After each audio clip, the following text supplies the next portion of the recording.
to the place in the middle of the sun. And we'll sing this song, sing it one by one. Hey, Love Tribe. What's going on, guys? Thanks for tuning in to today's show. We have a different show for you today where we have Dr. Carol Hughes and Bruce Fredenburg on the show, and we talk about divorce. And you may be like, I don't want to hear about that. I'm in a happy relationship, which is probably your first response, but there is a lot of value in understanding navigating a divorce. And unfortunately, more than half of marriages end in divorce. So maybe you're a child of divorced parents, or maybe you're going through a divorce yourself right now. There's a lot of value in today's show. And Dr. Carol Hughes holds her doctoral degree in clinical psychology and a master's in counseling psychology. And she is a 2-time Fulbright scholar and has a long list of accolades as a marriage and family therapist, and she is focused on family-focused divorce for more than 30 years. And Bruce has been a California licensed marriage and family therapist also for more than 30 years and is a board-certified therapist in clinical hypnosis and a trained and experienced chronic pain management, trauma, addictions, mediation, and collaborative divorce practitioner. And Bruce helps families as a therapist, divorce coach, and co-parenting specialist. And they are experts in this field and share a lot of great knowledge with us. And hopefully you guys get some great stuff out of today's show. Yeah, today was super valuable. And like Chase said, even if you're not going through a divorce, there's tons of helpful information on maybe dealing with friends who are going through divorce or other people in your family. So we hope you guys enjoy today's episode. And as always, feel free to check out our website. We have a ton of free resources on there, as well as over 300 interviews. So if you're looking for a topic or advice that you haven't found yet, go onto our website and it's all there. We hope you guys enjoy today's show. Today's episode is brought to you by our online course, Spark My Relationship. Do you guys want to create more passion, improve your communication, and build a stronger, more intimate connection with your partner in less than 90 days? Yes, sign me up. Then you guys need to check out our online course, Spark My Relationship. It is an online course, like I mentioned, that we created with over 15 therapists and psychologists to bring you guys the strategies marriage therapists teach their clients. We talk about it on the show. Relationships take work. Sometimes they function pretty easily and you coast along, but we've found the reality is you have to do work sometimes and to make them better, or to change them so that they're more satisfying for both partners. And you've made it here. You've made it to listening to our show. So you guys probably already know that a little bit, but what you might not know are the specific tools and exercises that you need to create those lasting and positive improvements in your relationship. And like Chase said, change does not happen on its own. It takes hard work. And that's why we created the course. Spark My Relationship is designed to infuse your life and relationship with fresh passion, skills, and wisdom. And it's a self-paced journey that's perfect for turning up the heat, having some fun together, and revolutionizing your intimacy and communication. And just some tools and strategies that the course includes is how to eliminate unhelpful old habits, develop mindful awareness to help improve your stress management, learn healthy and successful communication tools, create a deeper and more intimate bond, and strengthen your couple microculture, which you will find out what that is, in the future together. So for our listeners only, we're offering a special of $100 off the course. Visit sparkmyrelationship.com/unlock to unlock your discount. And there is a 30-day money-back guarantee, so there really is no reason to not give it a try. So go to sparkmyrelationship.com/unlock for $100 off.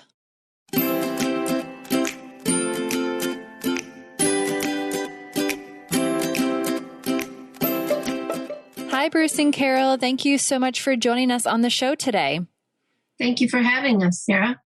In the pre-show, we talked about how on the show, we generally tell people and interview guests about how to have a successful relationship and stay together. But sometimes that's not always the outcome, and we have to face the reality that relationships end, and whether it's someone you're dating, boyfriend, girlfriend, or a marriage ending in divorce. And so you had expressed concerns, or we were talking about this, and it's like, well, it's a reality, and it's valuable to hear this if you are going through a divorce or a separation or a breakup, or as a perspective on what to avoid and how to be in a healthy relationship. So today we're going to dive in and talk about divorce, and you guys have a term, gray divorce, so divorce later in life. But maybe we could start by having you give our listeners your perspective as therapists on divorce and how to navigate it, whether someone's listening in a happy relationship or someone in the midst of a breakup. Right. So thanks, Chase. And your podcast is perfect for us because we're not telling people they should get divorced. We're talking about if they do get divorced, how to do it in the most peaceful, respectful, dignified way that is family focused or person focused. If there isn't, everybody has family because we have at least our own parents, right?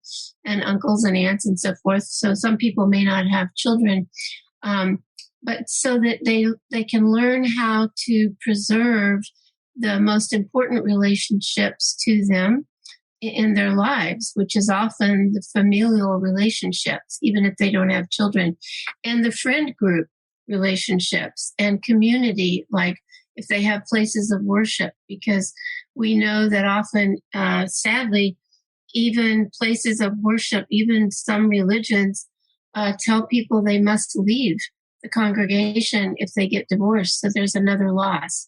So that's our focus, is how to improve and maintain relationships that are important even during a divorce process. So can you tell us a little bit what that might look like, how you would coach someone through that? And do you do it individually, as a couple, and some of the things that you guide them through specifically? Well, in general terms, because it can be if the couple comes in together for a consultation, if I was having an individual client who was planning to have a divorce, I would refer her to someone else for that part of it. But the counsel I would give is that if someone has decided to divorce and they're about to do it, then we think that the most important decision they'll be making after that, before they do anything else, is what type of divorce process they choose. And there's 4 ways in most jurisdictions where most people live. There's 4 different ways to get divorced, and you can do it yourself, and that can work out well or okay for people who have no assets and don't have kids. Or what most people do is they'll go to litigation. They'll get a family law attorney who goes to court, and often that turns into what we call combat divorce. And then there are 2 other ways to do it, and we think for most people they would be preferable because they are family focused, and they're designed for people to have more peaceful, more respectful divorce processes and to spare their families from the worst aspects of divorce. And one is collaborative divorce, which is typically a team process.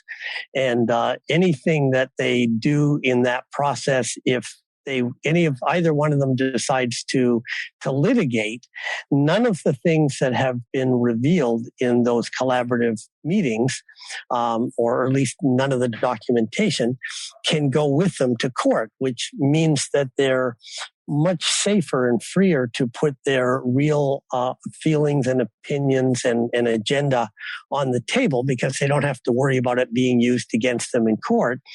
And typically, each person has their own divorce coach, but sometimes it's just one mental health professional acting as a family communication specialist and divorce coach. And there's typically a financial specialist, a neutral financial specialist whose job isn't to, help one side or the other get everything. It's to help both of them fully understand all of their finances and what the consequences would be going forward for both of them with any of the decisions they were going to make. So they'd be really educated and informed. And in addition to that, if there's children, we endorse that there be a neutral child specialist who would act as the voice of the children in all of the proceedings, so that the kids minor or adult, would not be actually attending the meetings and involved in the divorce meetings, but their interests would always be paramount in the parent's mind. And so by being the voice of the children, the children aren't going to have a choice. The parents are the ones who decide whether to divorce. But by having the neutral child specialist as part of the team, that makes sure that the children are in the center, not the middle of their parents' divorce. And then mediation is a similar process, and it also can include team approaches. And so with the aim of everybody being to have a more peaceful, more respectful divorce process that doesn't destroy every relationship in the family, like, the in-laws and the aunts and the uncles and kids and the grandparents, then we think they're far better off in that process than going to war. And typically war is always more painful and way more expensive emotionally and financially than peace. So how what Bruce was just saying answers your question there, Chase, is that the first step is educating the potential divorcing people about what Bruce was just saying, because litigation is such a default in the cultures really around the world, industrialized world. A lot of people don't even know there are other choices like mediation or collaborative divorce. So educating them and reminding potential divorcing folks that relationships, family relationships, the parent-child relationship, whether, it's their own parents and them or they have their own children, are forever. They're lifelong relationships, and they're primal in that we humans are wired to attach to our primary caregivers, when we're young, and that's parents, sometimes, nannies or something. And those relationships last for the lifetime, whether they're positive or negative relationships. And we know that if the relationships are healthier, then the people are healthier. So that would be what we would coach them about in the very beginning, so that if they could buy into what we're talking about. And then another thing that we share is kind of mining for their values, their interests. Is it more important to you to be right or to be your highest self? Which the highest self person wants to preserve relationships and sees the value. And so that's part of the coaching in the beginning as well.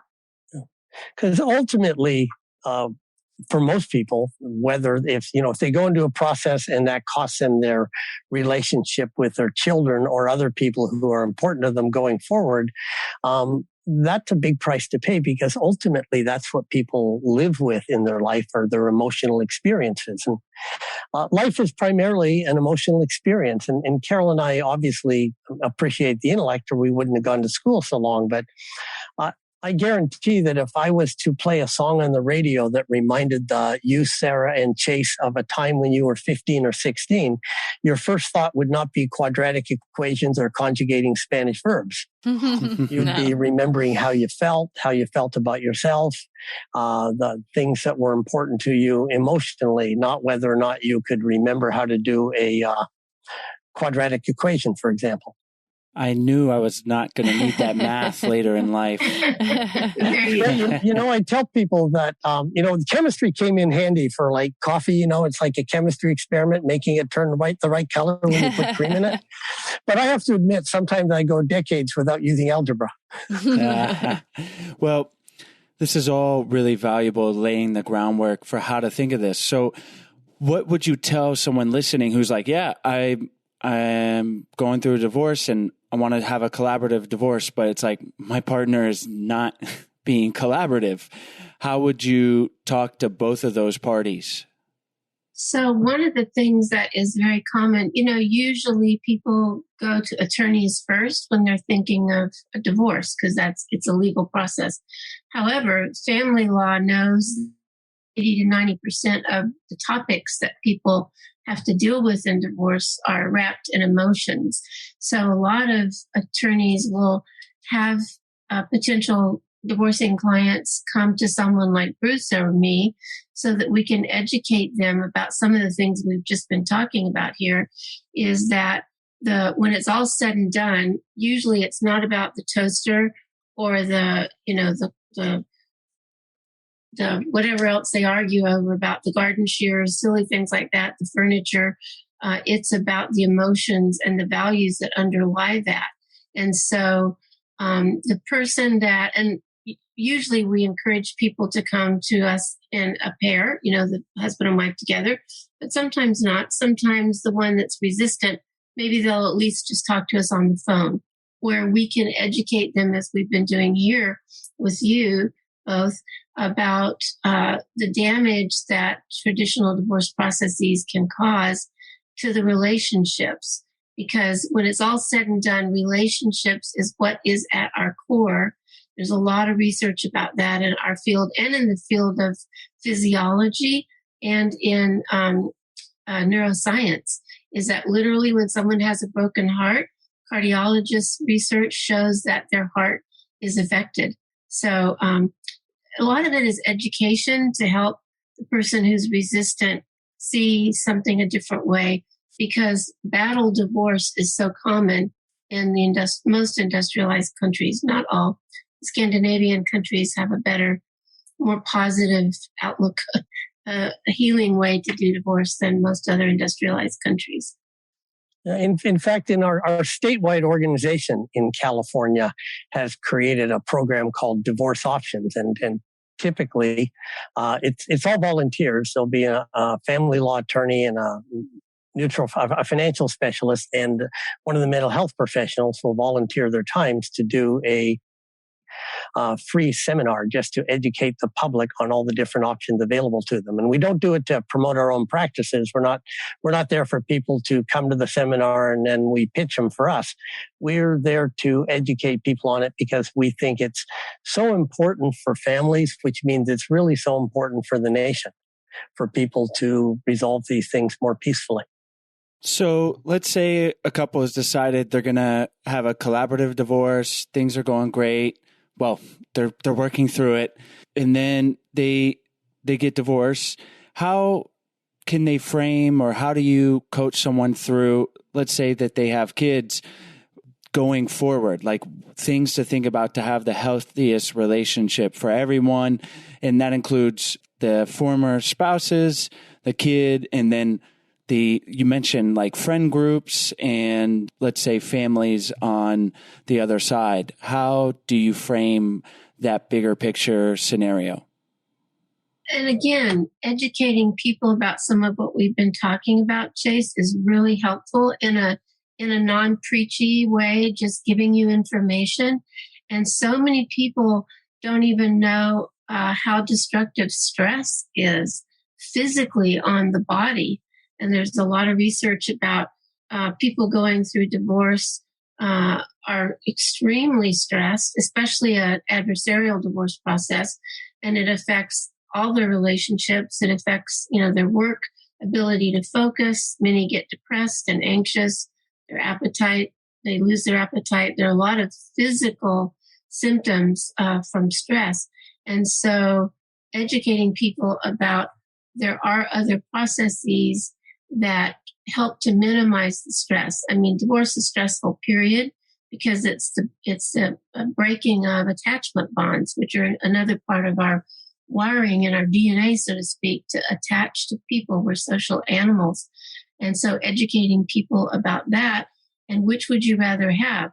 Have a support system that supports you and your spouse in a respectful, dignified way of ending your marriage, rather than having friends and family members line up like in battle lines That's like living in a war zone. So that helps people grasp and see the value, if they're going to divorce, to do it in a more respectful, peaceful way.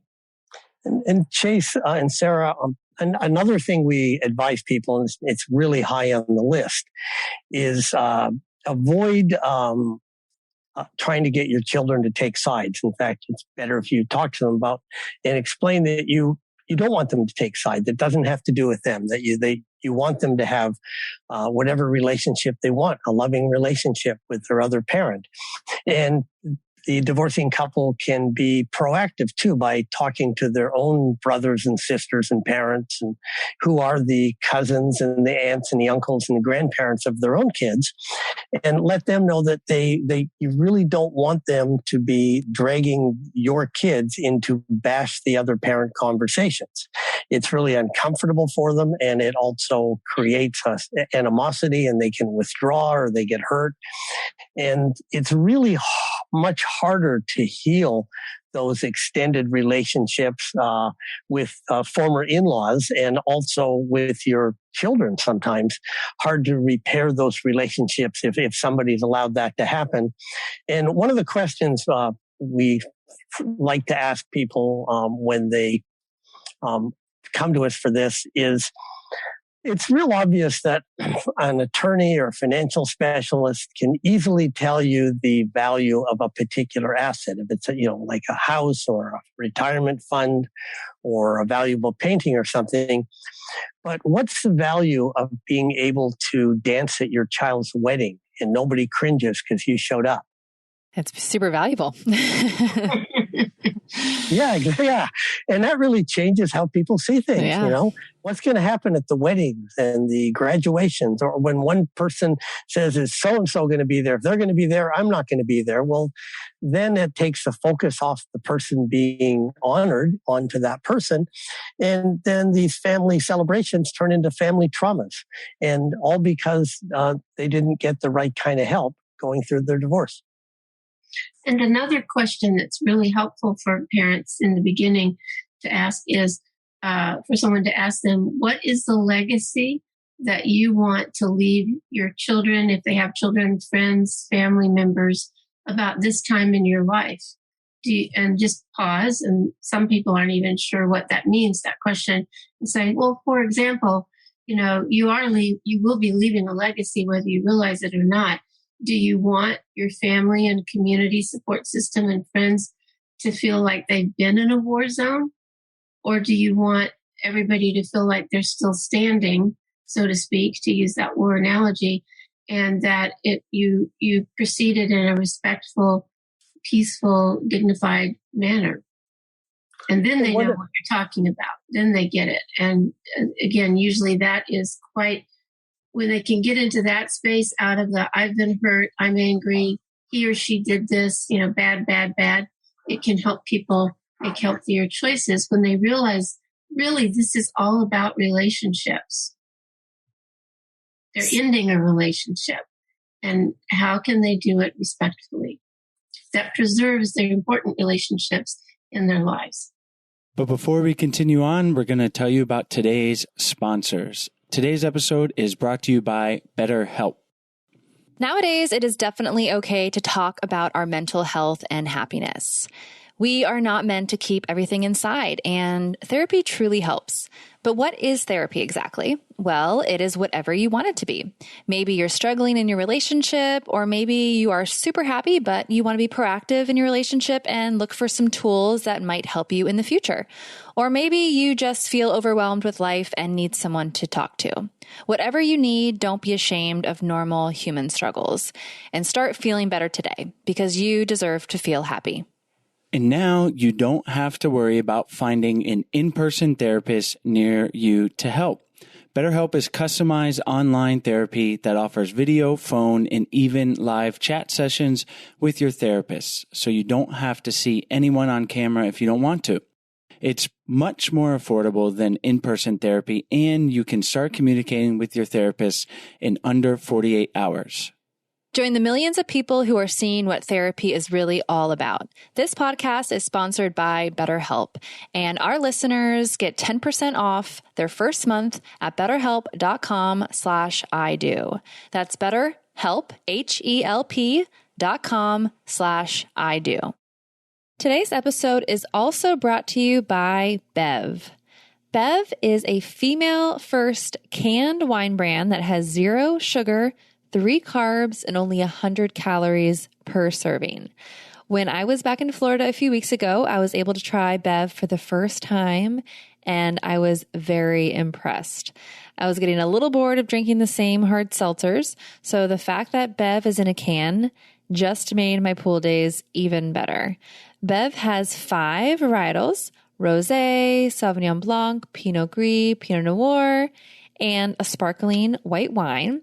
I, of course, tried them all, but my favorite was the Sauvignon Blanc. It's fruity yet dry with a hint of crisp green apple and light fresh citrus, and it even has a little fizz in it too. It's super refreshing and definitely going to be my go-to drink this summer. And the best thing about it being in a can is it's perfect for the pool, it's easy to transport to the beach or for a drink at the park, and you don't need to always remember to bring the wine opener that I always forget. Each can is a glass and a half of wine, which for me is perfect. I always feel like 1 glass is not enough, and then 2 is always a little too much, so it's the perfect amount. And then I don't have to open a whole bottle, which usually goes to waste. Bev ships straight to your door, and shipping is always free. We've worked out an exclusive deal for our listeners where you'll receive 20% off your first purchase, plus free shipping on all orders. In addition to my favorite, the Sauvignon Blanc, I highly recommend their newest sparkling rosé, Bev Glam, or try their best-selling Ladies' Night Variety Pack for all of their refreshing varietals. Go to drinkbev.com/ido or use the code IDO at checkout to claim this deal.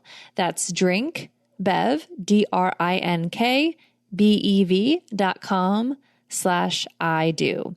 drinkbev.com/ido.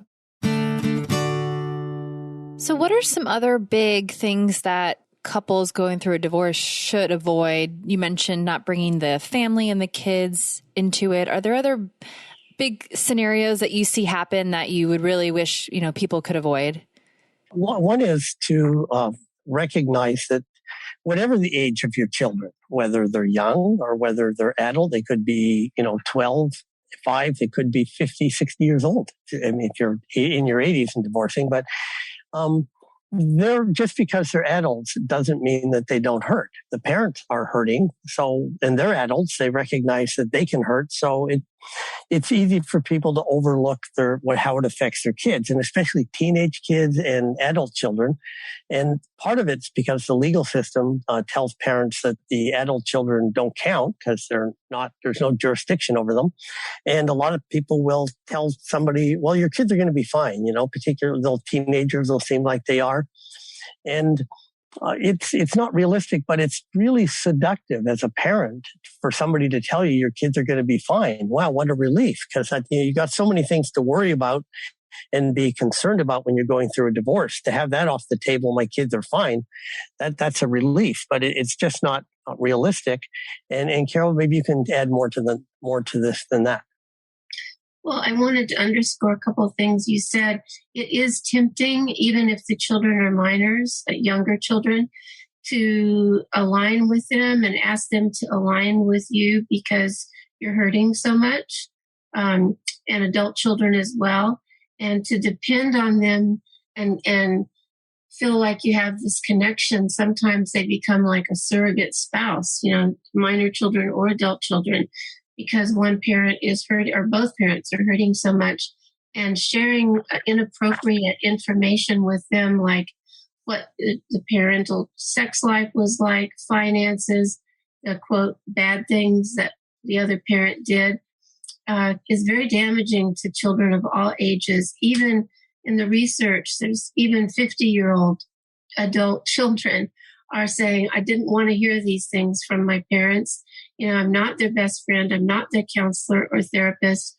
They need to deal with that with someone else. Now, sometimes adult children especially do want to help out a parent who's maybe infirm, is maybe the lower income earner. And so they feel compelled and maybe even it's their duty to help that parent, which is appropriate initially. But part of the adult children's job in that case would be to help that parent transition to a support group, meaning other professionals who could help them, like therapists or lawyers or financial planners or whomever, or physicians, because maybe they have an illness or something. Because to be a caretaker, of an aging parent, when adult children have their own families, their own children, their professions, their jobs, is extremely stressful, and it can stress their marriage as well. Many adult children report that their marriage became unstable because they were trying to help their divorcing parent or parents too much. So it's quite complicated. And even for the younger adults that are 18 or 19 or even teenagers younger, because I know your audience is of all ages for relationships. When people say, a lot of times our parents talk to their teenagers, I ask them a question. When you were a teenager, did you want more supervision or less supervision? Because I know I wanted less supervision.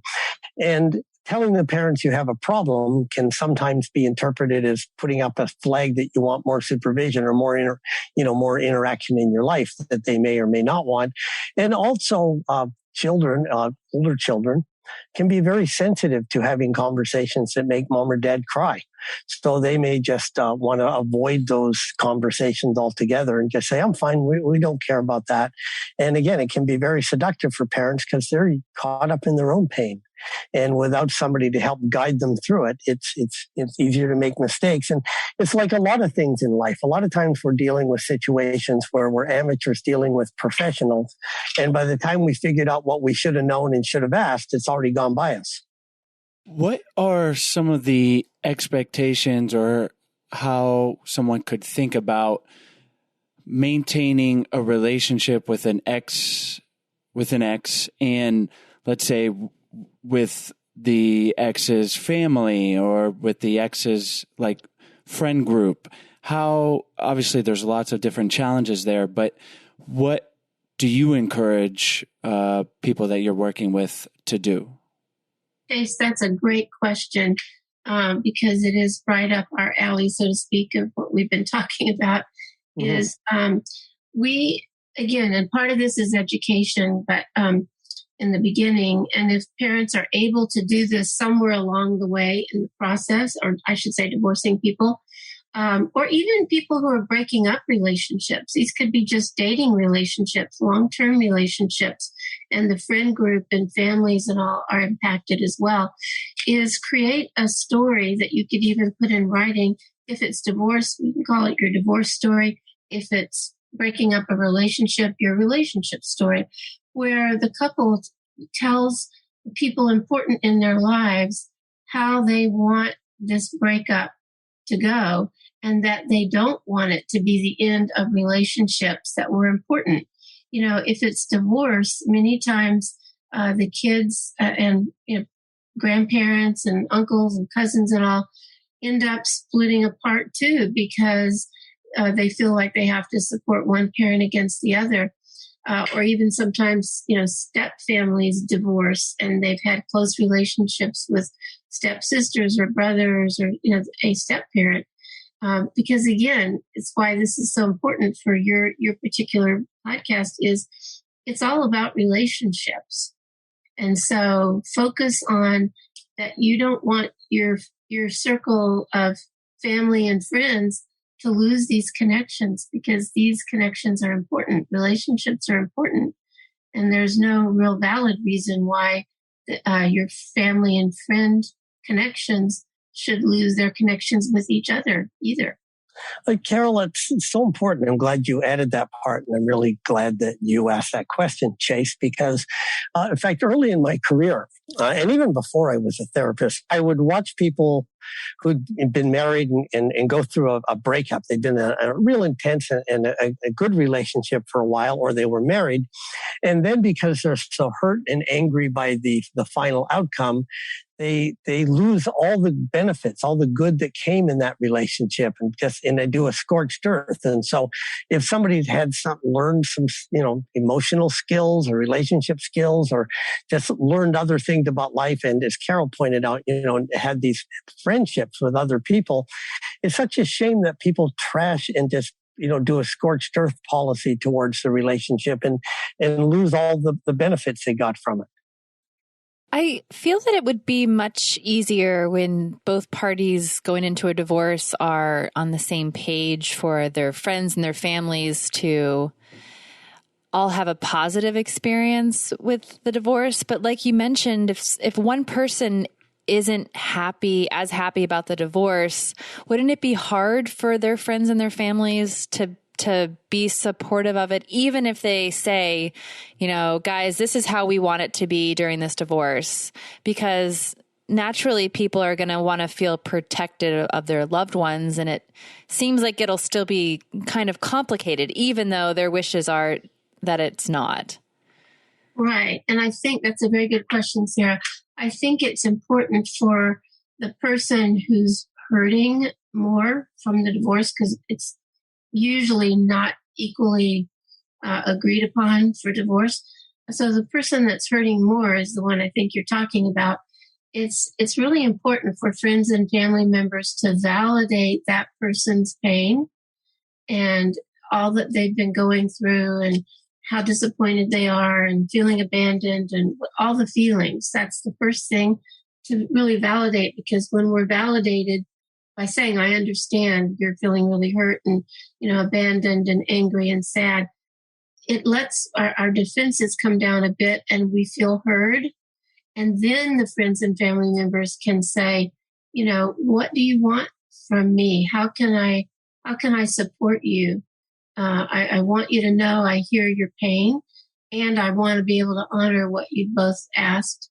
I want to be able to protect you, but I know that's not really my job, kind of thing. How can I support you? You tell me. And it really makes the person who's in the painful situation more to really think, how could my friends and family members support me in a healthy way, perhaps? One of the, I guess, cliche or the utopia version of a divorce that I would see is that the former partners remain friends and the family is supportive, and let's say a kid is involved, and then the former partners, new partners, let's say get together for a pool party on Sunday with the kids. How often do you see that as a reality, and how do you help coach people? Because that seems like that's ultimately one of the healthier outcomes. Well, you're right. Chase. That is a unfortunately typical scenario.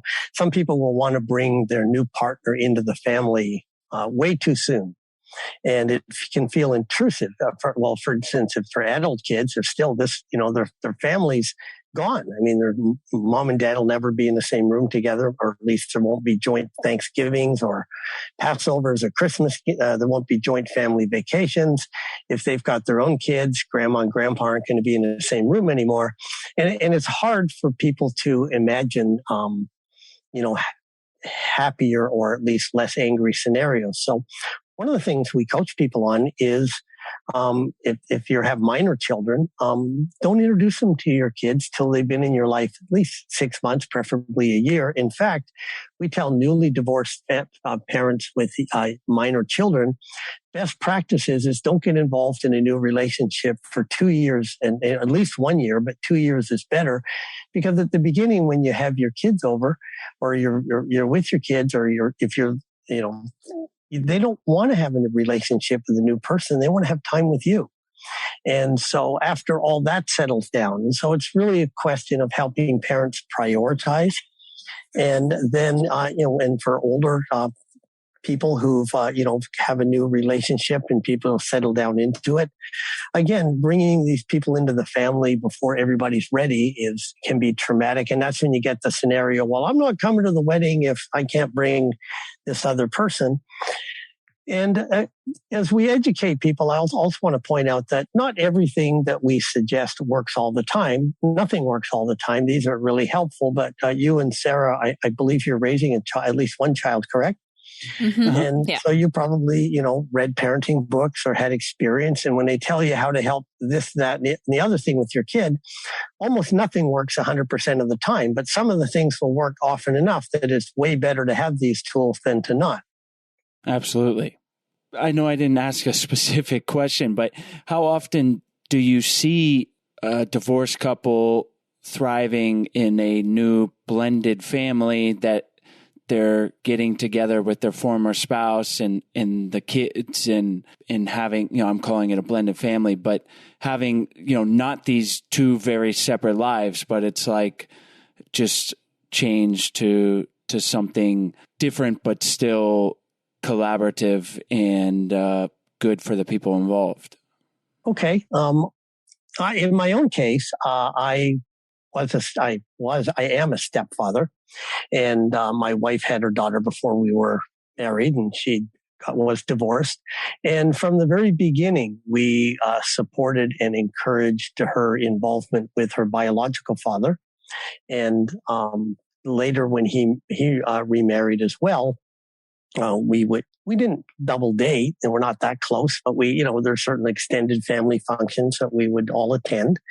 And when we were all cordial to each other and supportive of each other's needs and relationship with our daughter, I could refer to her as my stepdaughter only because she has, her ongoing relationship with her own dad, and so she calls me Bruce, and she calls him Dad, and I'm real supportive of that. But when I'm around people who don't know him, then I just she's my daughter.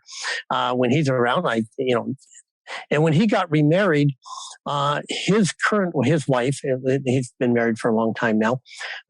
When we introduce each other to somebody who doesn't know us, we say that we raised a stepdaughter together. In fact, she's grown now, and she's just flying back today from a 2-week vacation in Hawaii with her biological dad and her other mom. And Bruce, your story is very positive, and I've known you and your wife for a long, long time, and I watched you do it, and it's extremely commendable, and I'm sure part of it is how you and Yolanda, your wife, are wired. To answer your question very directly, Chase, sadly, in our clinical experience, we don't see that kind of working together that often. Now, we do have a skewed population, I think, because the people who can do it well don't come for our services probably. But it's hard to research this in our field because you would have to follow, people would have to be in a research project and then be followed for decades, which is very difficult to do in our field. But basically, the little bit of research that we know that's out there, it is a minority of couples who can do this.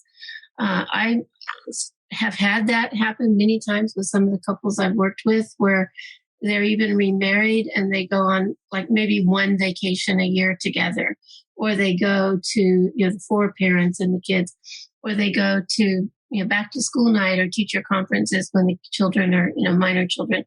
And that they really embraced, as Bruce was talking about, that we're a different kind of family.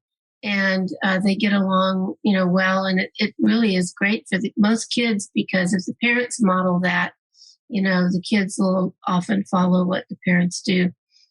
So our hope is that, one, in writing the book and being on your show, that we can help people see the value of continuing healthy relationships or making relationships healthy if they aren't. When people are breaking up, either as long-term relationships, marriages, because relationships is really what being a human is all about.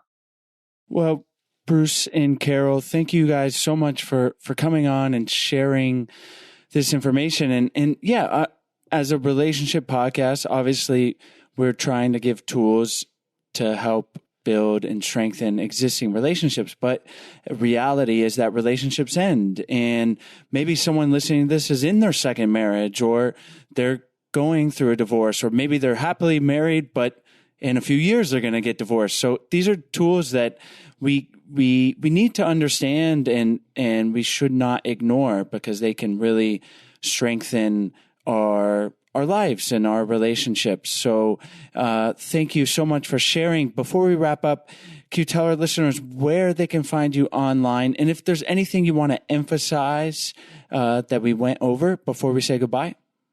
Sure. You can find me at two websites, two different ones, all lowercase, drcarolhughes.com. That's my therapy website. And then my divorce website is divorce peacemaking, all one word, lowercase.com. And I can be found, my divorce coaching site is orangecountydivorcecoach.com. And then my therapy site, the easiest one to find me on, is the Psychology Today site under Bruce R. Fredenburg, LMFT, which stands for Licensed Marriage and Family Therapist. And then Carol and I can both be found at the website of CDSOC, Collaborative Divorce Solutions, Orange County. And if somebody clicked on there, they would find our profiles and our background and contact information there as well. As for what I would like to end with is, I wish I was better at this. I'm not always, but one of my favorite sayings is, you're not required to participate in every argument to which you're invited. And so if you don't know what to do and you're required to do something, I think a good idea is always to choose kindness, because you're not going to do any harm. And if you take a different approach, you might spark up another argument, and that's just one more obstacle to get over. I love that. I'm actually wearing a bracelet right now that says choose kindness. So it resonates. Yeah. There's even research in our field how that affects our physiology as well. It is really important. And I would like to end with what I said a couple of minutes ago, is for people to realize that relationships are at our core, and do everything that you know how to do, and get other information like this podcast of how to have tools and skills to make your relationships better, healthier, stronger, because that is important to us human beings. Well, thank you two so much for joining us today. And we'll have all the links to your websites and your contact information in the show notes and in the podcast description. And thanks again for coming on the show. Well, thank you so much for having us. Thanks so much for tuning in to today's show, guys. As always, the links will be in the podcast description, as well as on the show notes on our website at idopodcast.com. And while you're on our website, we hope you guys check out our free 14-day Happy Couple Challenge. It's a challenge where we send you a daily email for 14 days with easy, doable challenges to help strengthen and improve your relationship. And it's honestly just a whole lot of fun to do with your partner. It's something new, and we think you guys will really enjoy it. So check it out. And while you're on the website, there are tons of free resources, as well as more information about our online course, Spark My Relationship, where our listeners can get $100 off. So check that out. You can go directly to the course website at sparkmyrelationship.com/unlock. And that's where you can get the $100 off. So thank you guys for tuning in, and we'll see you next week.